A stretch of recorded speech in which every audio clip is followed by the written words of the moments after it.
My name is Margaret Collins. I am 79 years old. I live with my son David and his wife Emma. David is my only son. Life was not always hard. My husband died many years ago. After that, David took care of me. He bought my medicine. He cooked food for me. He asked me how I felt every day. I was happy. I thought I would never be alone. I remember the first week after my husband died. David woke up early to make tea for me. He made sure I ate breakfast. He sat with me in the evening. He asked about my day. I felt safe. I felt loved. But slowly, things changed. David started coming home late. At first, I thought he was just tired. He walked quietly into the house. His shoulders were bent down. He sat with me for only a few minutes. Then he left the room. "How was your day, David?" I asked. "It was fine, Mother," he said. That was all. Emma began to complain more often. "We cannot afford everything, David," she said. "The food, the bills, your mother's medicine, it is too much." David rubbed his forehead. "I know, Emma, we will be okay," he said. I heard them arguing in the kitchen many times. I tried to ignore it. But I could hear every word. "You spoil her too much," Emma said angrily. "She is my mother. I will not leave her," David said. "I am not talking to you," Emma said. "I am talking about reality." I held my blanket tight. I stayed quiet. I did not want to be a problem for them. Some nights I stayed awake. I listened to their voices. I listened to their footsteps. The house felt colder. Days passed. Emma spoke less to me. When she did speak, she gave me orders or complained. David stopped asking about my day. He stopped sitting with me in the evening. I ate my meals alone. My hands shook when I held my spoon. Some mornings I tried to pour tea. My hands shook and the tea spilled on the table. Emma sighed from the kitchen. I stopped moving. I pretended nothing happened. Some evenings I walked slowly to the kitchen with my cane.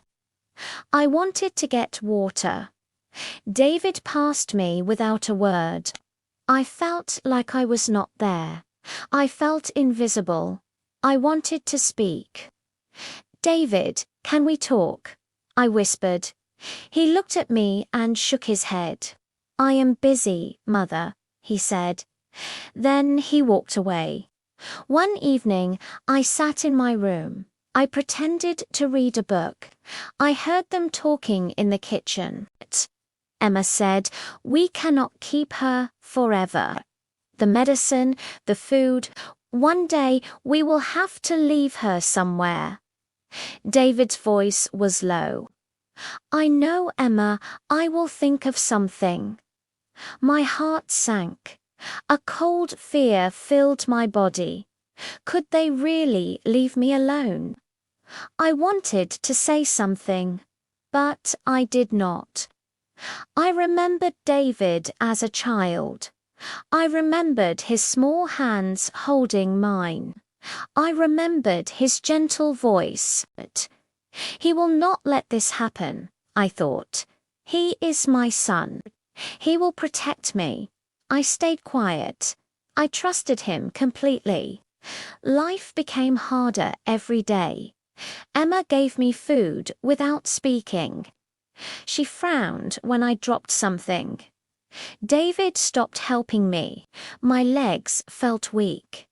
I needed help to get up from my chair.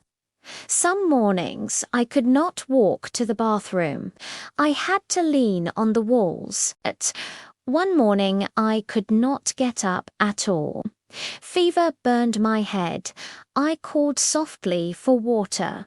No one came for a long time. When David finally came, he looked worried, but he also looked nervous. He gave me a little water. Emma stood behind him. She was silent and cold.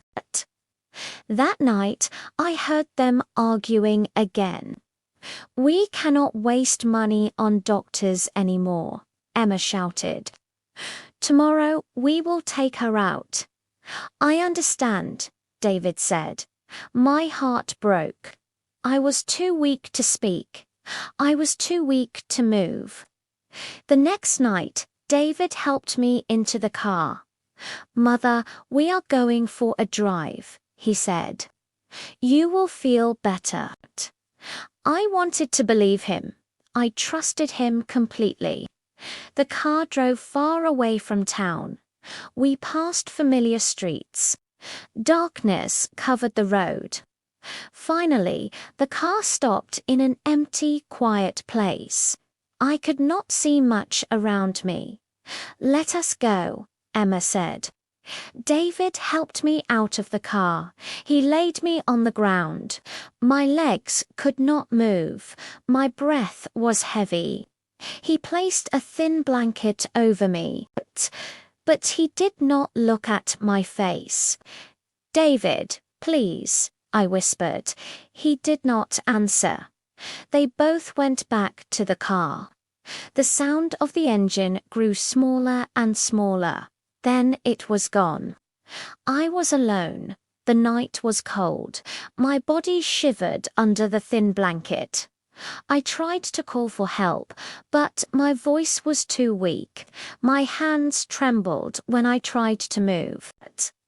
I stayed awake through the long night. The ground was hard. The air was cold. I heard only insects and the wind. In the morning, I heard footsteps. A man's voice called out, "Ma'am, are you all right?" I opened my eyes slowly. A tall man bent over me. He gave me water from his bottle. He quickly took out his phone. "Do not worry," he said. "I will call the police. 911. What is the emergency?"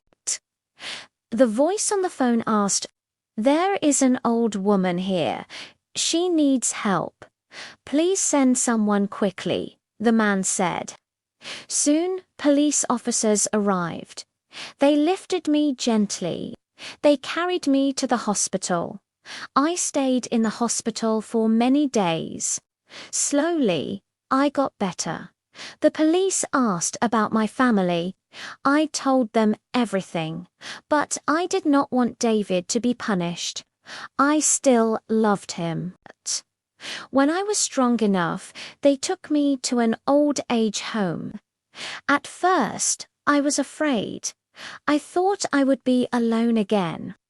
But I was wrong.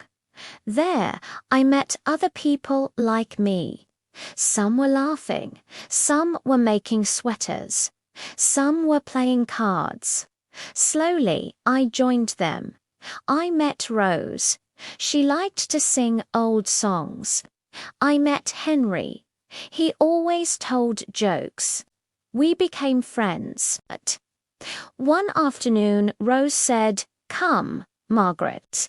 Let us sing." I laughed softly. I have not sung in a long time. "Then today we sing," she said. I sang.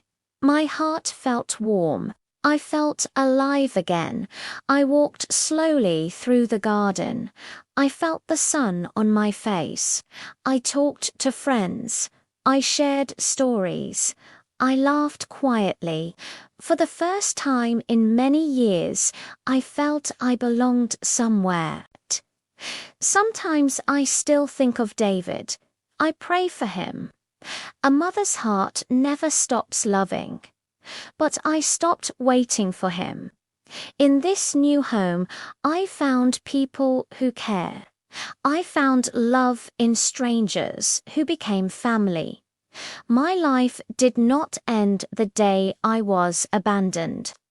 It began again. Even at 79, I can say I am not alone anymore. The moral of this story is simple. Family is not always about blood. Sometimes the people who truly care for us are the ones we meet along the way. Love and kindness can come from unexpected places. We should never give up hope. Even in our darkest moments, there can be a new beginning. Treat elderly people with respect and love. They gave their lives for their children. They deserve dignity and care in their old age.